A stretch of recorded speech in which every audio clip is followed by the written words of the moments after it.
With me through the working of His power. Although I am less than the least of all God's people, this grace was given me to preach to the Gentiles the unsearchable riches of Christ, and to make plain to everyone the administration of this mystery, which for ages past was kept hidden in God, who created all things. Ephesians 3:7-9. It was He who gave some to be apostles, some to be prophets, some to be evangelists, and some to be pastors and teachers, to prepare God's people for works of service, to the body of Christ may be built up until we all reach unity and the faith and the knowledge of the Son of God, and become mature, attaining to the whole measure of the fullness of Christ. Ephesians 4:11, 1-2.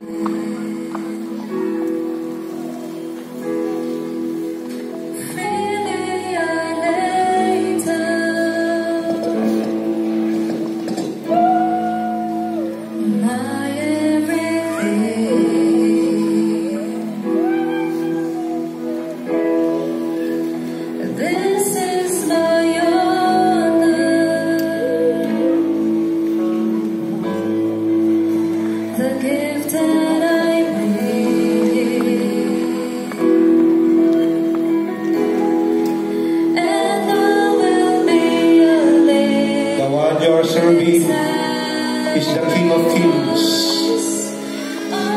the Lord of Lords. God is holy.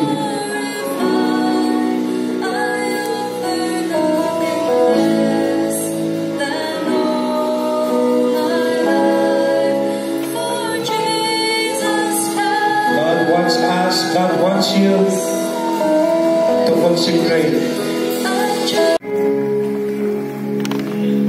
Now may I talk to the candidates' spouses. It is the teaching of Scripture. May it be a sign of your apostolic authority, your collegial ties with all ministers, and your promise to uphold the sacred calling of the office of ministry.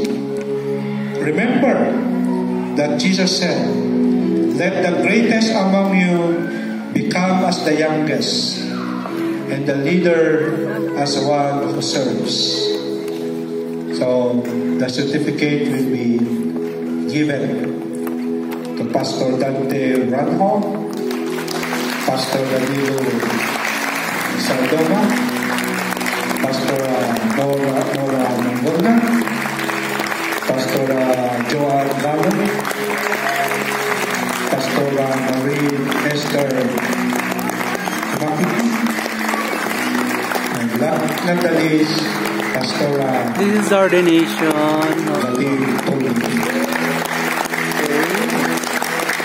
Pastor ay hindi madali kung wala ang Panginoon. Kaya ang pagtawag ng Panginoon sa bawat isa sa atin, andito ako bilang lingkod ng Diyos. Maraming salamat sa tiwala ng Panginoon sa ating senior minister at sa inyong lahat sa Panginoon ko. Dekada at dekada na ang pinagdaanan sa paglilingkod sa Panginoon. Ganun yung sasabihin. The trust. Thank you, Reverend Apostle Pastor William, Reverend Apostle Pastor Irene, for the trust and the whole of the congregation. And so it's the congregation of Manawi for the trust.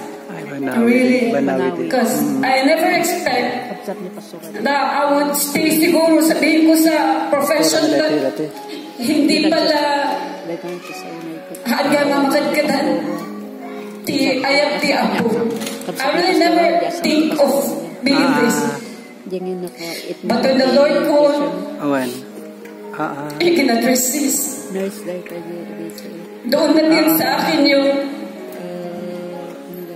really, paano ba yung pag-care na I never did that. But when the Lord called, sabi ko, grabe pala. Pag mag-aalaga ka ng pinagkaloob ng Panginoon, andun yung, Lord, do you trust me on this to care for the congregation? And He said, yes. So, laking pasasalamat po talaga namin to our spiritual parents for encouraging us to stand, to lead. Kasi kung walang tatayo, sino maglilid sa kanila? Tulad nga na sinabi ni Apostle Pilato na lahat sana tayo. And it is really humbled and honored to serve the Lord and through His guidance, through your encouragement, our spiritual parents, and the congregation. Dahil sa encouragement ninyo, doon din po kami nakakatayo. And we keep on doing that. We keep on. Talaga. It is a joy din pala despite sabihin mong napakahirap. But at the back of it, in your heart, doon ka na i-strengthen din na sabihin mong, Lord, so this is it, oh God. This is really my purpose. Kaya sabi ko, and I have seen that. Kaya sabi ko, Lord, as long as I live, I'll faithfully serve you. And to those that you have entrusted to me to care for. So, salamat po muli sa trust. Pasalamat din ako sa trust na binigay niyo sa akin. Kasi, nung na-receive ko yung text na isa ako sa candidates, dami akong trials sa family, sa mga anak. Pero, kaya ayaw ko sanang maging, ayaw ko sanang ma-ordain na. Kaya lang, nung nag-usap ng Panginoon sa akin, nagbasa ako ng Bible sa Jeremiah 17.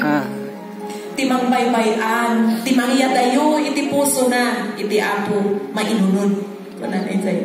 So ayaw kong ganun. Ayaw ko yung curse kasi na-deliver na ako doon at saka yung family namin. Kaya pala ang dami akong testing. Ilagay pala ako ng Lord sa mas ma-level up pa yung ministry ko sa Lord. Kaya, nagpapasalamat din ako sa mga leaders, my beloved husband. Kasi every time na mag-down ako, every time na may problem ako, umiyak talaga ako sa Lord. Nandun siya. Laging nag-encourage, halos umiyak pa siya. Tapos pag nakita niyang pagod ako, nandun siya. Gumagawa ng trabaho. So, thank you. Salamat sa trust. May malimtay amin. Ang giyaman ang unay ni Apostle Pastor William and Pastor Irene. Kundi lakay ko, kundi anak ko, kundi leaders. And already leaders from different churches. They are encouraging people. Yung kita rin talagang may encourage but here I never dreamed to become a pastor. I mean, workaholic kami. We are so very poor. Kati dream ko kat bumak na. But in 2010, I was a banana cue girl in Palengke. Kat one time, just Pastor William text me. Kunana kat, ay sister, galing. Ang dati mo open, ili asin. Kat ko na, asin. I'm very happy. But before that, my husband bring me here in Streams of Water Ministry. Hindi ko inakakala na pumunta siya dito. Siyempre, kung na umay ka di umayak dapat ag-submit ka kaniyang lalaki ang magtanong dapat ag-submit di asawa iti lalaki kunak ay kasjay ayang kunak dituyak ta leader ako dito but after that I'm here and then 2011 na-open ti Asin and then I was there, maputungak lang ang mga ibaga. Asin, saan sa Asin? Hindi, ibaga na pastor, just say yes. Uray na Jaya ka mat. Asin. Kempay. Basta diya din, suro ni ako Diyos Yesus ko. And until now, ako na siksiputan gaya ko ng 13 years. And then last February, ko na lang ako na. And then this time, I was shocked. Awan, ipanon ko daily or day.